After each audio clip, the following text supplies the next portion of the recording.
नमस्कार, आपका बहुत बहुत स्वागत है द राजधर्म पर। आपके साथ मैं हूं अदिति। चुनावी यात्रा पर निकली हमारी टीम पहुंच चुकी है पश्चिमी उत्तर प्रदेश, और इस वक्त हम एक ऐसे इलाके में मौजूद हैं जो पश्चिमी उत्तर प्रदेश का सबसे सांप्रदायिक इलाका माना जाता है। बेहद ज़रूरी हो जाता है यहाँ के लोगों से बात करना, यहाँ की विचारधारा समझना कि आखिर आगामी चुनावों को लेकर यहाँ की जनता क्या सोचती है।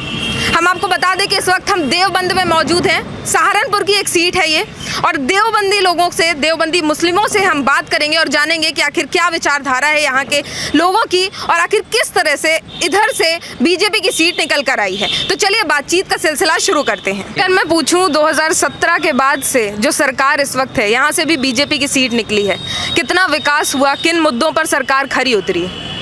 देखिए, सरकार ने जब 2017 में सरकार बनी तो वो लोगों से जो वादे किए गए थे कि हम सबसे पहले निडर आपको शासन देंगे, कि मतलब वहाँ पर जो हमारे नागरिक हैं उनके अंदर किसी तरह का डर खौफ नहीं होगा, तो उस पर सबसे पहले ये सरकार खरी उतरी है। और इस सरकार ने नागरिक सुरक्षा को तरजीह दी है सबसे पहले। आज हर किसी नागरिक से, किसी खाली देवबंद के विषय में नहीं, उत्तर प्रदेश में और उत्तर प्रदेश से बाहर भी अगर आप देखेंगे, पूछेंगे लोगों से, तो लोग नागरिक सुरक्षा के नाम पर इसको 100 में से 100 नंबर देते हैं। ये हमारी सरकार ने, इसने योगी जी की सरकार ने, भारतीय जनता पार्टी ने ये उत्तर प्रदेश में सबसे बड़ा, सबसे पहले कारनामा करके दिखाया है।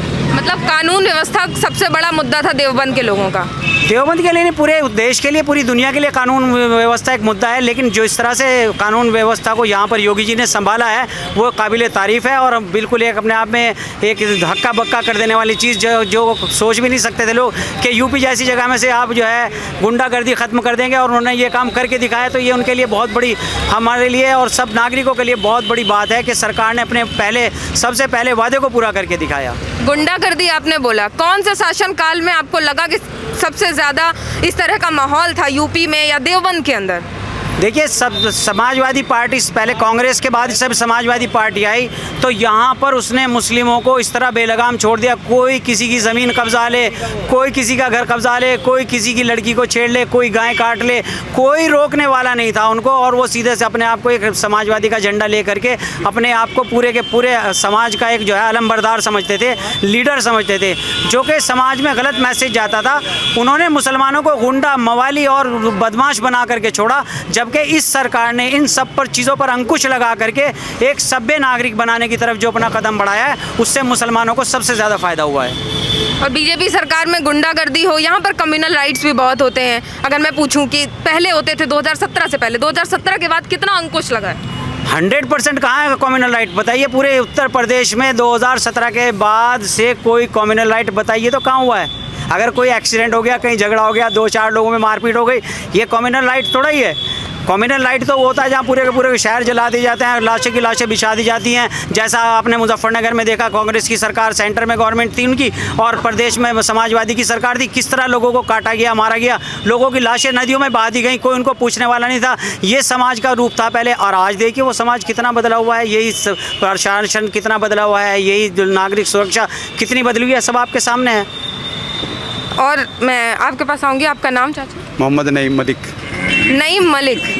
नईम जी, आपने सारा शासनकाल देखा होगा, सपा का, बसपा का, कांग्रेस का। इतने सालों बाद भाजपा चुन के आई 2017 में।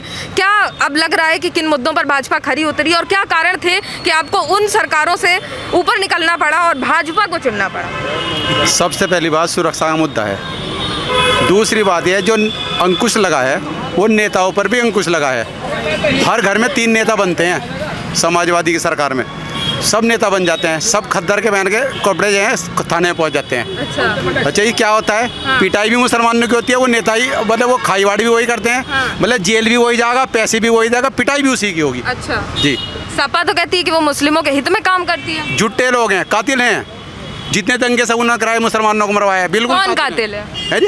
कातिल? समाजवादी की सरकार कातिल है। भाई एक बात बताइए आप, अभी बीजेपी की सरकार चल रही है, समाजवादी के लोग दंगा कर सकते हैं क्या? नहीं कर सकते ना। तो समाजवादी की सरकार में कोई और दंगा कैसे कर सकता है? इसका मतलब सीधे सीधे दंगा करने के जिम्मेदार हैं वो। उन्होंने दंगे किए हैं और इस नाम पे मुसलमानों को मारा है। फिर मुसलमानों को मार के क्या किया उन्होंने? 10-10 लाख रुपए बांट दिए। उनके बाप के पैसे थे क्या? 10-10 लाख रुपए बांट दिए हैं, सरकार का पैसा बांट दिया। एक नौकरी दे दी हमने, चपरासी की नौकरी दे दी, IAS बना दिया या PCS बना दिया, लेकिन जिसके घर का मरता है ना वो जानता है। 10-10 लाख रुपए कौन से दंगों की बात करें आप बताइए। ये दंगे की बात करें, अखिलेश के दंगे की मुजफ्फरनगर में हुआ है मुजफ्फरनगर। जी। बताइए थोड़ा इसके बारे में। क्या बताऊँ, बताइए।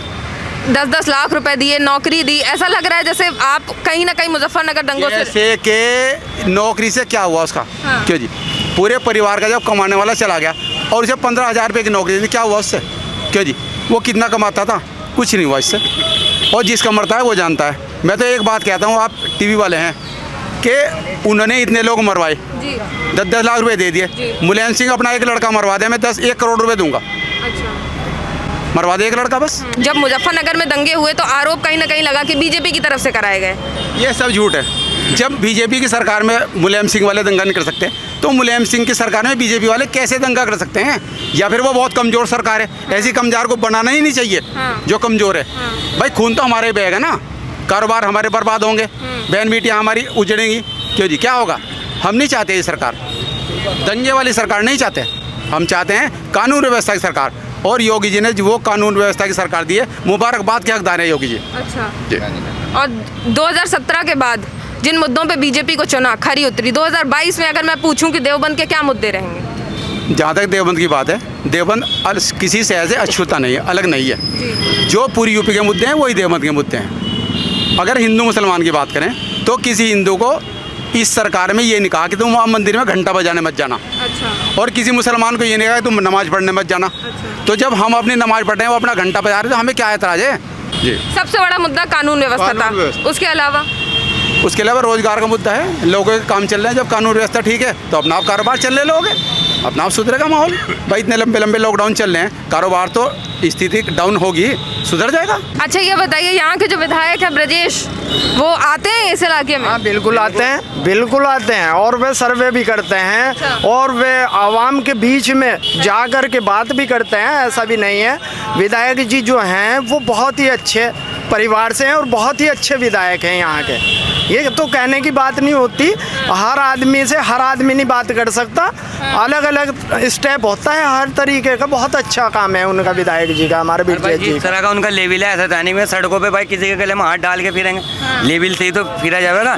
अब मानने की बात हम कहने जी हमारे विधायक साहब आ नहीं रहे, भाई आप तो जाओ, मानने की बात है विधायक साहब यहाँ है, गाँव में गए, हमारा वेलकम हुआ, उन्होंने हमारी बात सुनी। अच्छा, मतलब सुनते हैं बातचीत? जी हम उनके पास गांव में कई मतलब गए, गांव में जा चुके हम, मिलते हैं हमारे से, सब ठीक है। सभी का मान सम्मान है उनके यहाँ, मुस्लिम जाए। कोई भी हो। देखिए विधायक जी का जो काम है विकास के लिए या लोगों के लड़ाई झगड़ों के लिए, कोई दूसरे का कोई मामला बन जाता है कि मेरी बेटी छूट गई जी, मेरी बेटी को छोड़ रहा है, मेरा दामाद ऐसा है, और मेरी ज़मीन कब्जा ली, मेरा खेत कब्जा लिया, मेरे गांव की सड़क नहीं बनी हुई है, जितने भी विकास के कार्य हैं, कोई आदमी यहाँ खड़े हुए में से क्या वैसे भी कोई ये नहीं कह सकता कि हमारे माननीय विधायक जी के पास कोई समस्या लेके गया हो और विधायक जी ने उसका समस्या का समाधान देर सवेर ना किया हो। तो विधायक जी तो इतना अच्छा काम करने वाले हैं, इसीलिए विधायक जी यहाँ हर दिल में बसे हुए हैं। विधायक जी की एक आवाज़ पे 10-20 हज़ार लोग तो वैसे ही खड़े हो जाएंगे अगर तो कोई विधायक जी खड़े जाता है। इतने अच्छे विधायक हमारे यहाँ के हैं और उन्होंने जनता की आवाज़ बन के यहाँ पर काम किया है। वो यहाँ की जनता की आवाज़ हैं और यहीं तक नहीं बल्कि वो लखनऊ तक, विधानसभा तक यहाँ की जनता की आवाज़ हैं। वो यहाँ की बात जो है विधानसभा में खड़े होकर के करने वाले ऐसे विधायक हैं जो हमें उम्मीद नहीं थी कि ये नए विधायक जो बनाए जा रहे हैं, पार्टी में पहली बार इनको टिकट मिला था और ये ऐसा काम करेंगे। तो विधायक जी ने तो कमाल का काम करके दिखाया। यहाँ पब्लिक उनसे दिलों और उनमें दिमागों में बसे हुए हैं वो सारी पब्लिक के। यहाँ पे कोई आदमी उनके खिलाफ जो है बात करने की वो जो है, क्योंकि उन्होंने किसी को शिकायत का मौका ही नहीं दिया। अभी आप रात को 12 बजे भी फ़ोन करोगे तो विधायक जी आपकी बात को फ़ौरन सुनेंगे, जी बताइए क्या बात है। तो ऐसा विधायक किसी क्षेत्र को मिल जाए तो इससे बढ़िया और किसी के लिए और क्या चाहिए, और क्षेत्रवासी को और क्या चाहिए इससे। मतलब जनता से, जमीन से जुड़े हुए हैं वो, जमीन में बिल्कुल ज़मीन से जुड़े हुए नेता हैं। ज़मीन से जुड़े हुए नेता वो जनता की हर परेशानी का, छोटी से छोटी बड़ी से बड़ी परेशानी का स्वयं संज्ञान लेते हैं और उसका खुद निवारण करते हैं। चाहे वो किसी अधिकारी को रात को भी जगाना पड़े, वो जगा के उससे काम करा के देते हैं उसका, भाई ये रात को ही होने का काम है। और जो लगता है तो ऐसा सुबह से, तो सुबह को होगा तुम्हारा काम, सुबह को आइए आपका काम होगा। तो सरकार में जो है हमारा प्रतिनिधित्व इतना ज़बरदस्त है देवबंद का, हमारे यहाँ विधायक के अड्डे से बहुत ज़बरदस्त प्रतिनिधित्व है हमारा। क्या नाम है? जी नूर आलम पुंडीर। नूर आलम पुंडीर मुंडीर जी। जी।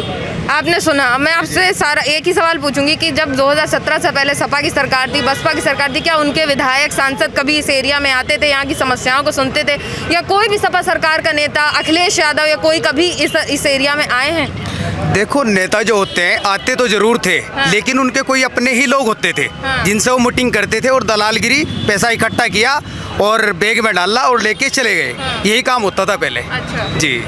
और भाजपा की सरकार की अगर मैं बात करूँ, भाजपा की सरकार में भाजपा सरकार ने दलालों को बिल्कुल निकाल दिया है। दलालों की कोई नो एंट्री है और पब्लिक जो है खुशी से जीवन जी रही है। कोई दंगा फसाद हो भी जाता है तो समझौता दोनों पार्टी आपस में हो जाता है। सपा किस तरह की दलाली की आपने बात करी? 2-4 लोगों के साथ मीटिंग करते थे और पैसे लेके चले, किस तरह की दलाली? मतलब मैं बता रहा हूँ, जैसा कि उनके कोई लोग जुड़े हुए होते थे, जो समाजवादी के छोटे लीडर्स होते थे, वो थानों में उनकी फ़ोन करके बता देते थे उन्हें कि भाई ये मेरा आदमी है, जो ये कहे वो सुनना और पैसा ले समझौता करा देना। इस तरह के मामले होते रहते थे। यही होता था समाजवादी की और सभी सरकारों में। बसपा में भी, कांग्रेस में भी? जी जी जी जी। कांग्रेस ने तो ऐसा हाल मुस्लिमों का किया है कि मुस्लिम आज अगर परेशान है तो कांग्रेस की वजह से है।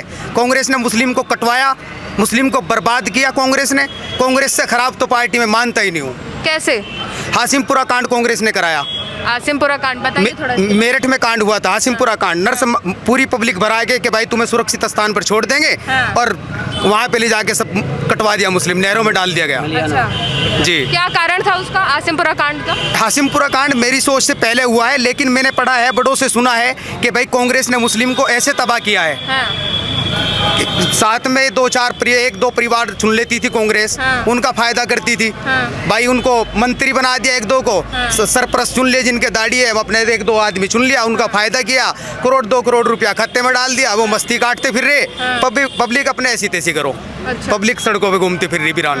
ये होता था। इतने साल फिर कैसे शासन कर गई देश में भी? यहाँ पे भी रही कांग्रेस की, विधायक रहे, सांसद भी रहे। देखो, मुस्लिम को जब गुमराह कर रखा था, मुस्लिम को कहते थे हम ही तुम्हारे सरपरस्त हैं। हम जितना तुम्हारे बारे में ये कहते थे, जितना तुम्हारे बारे में हम सोचते हैं, इतना हित कोई नहीं सोचता।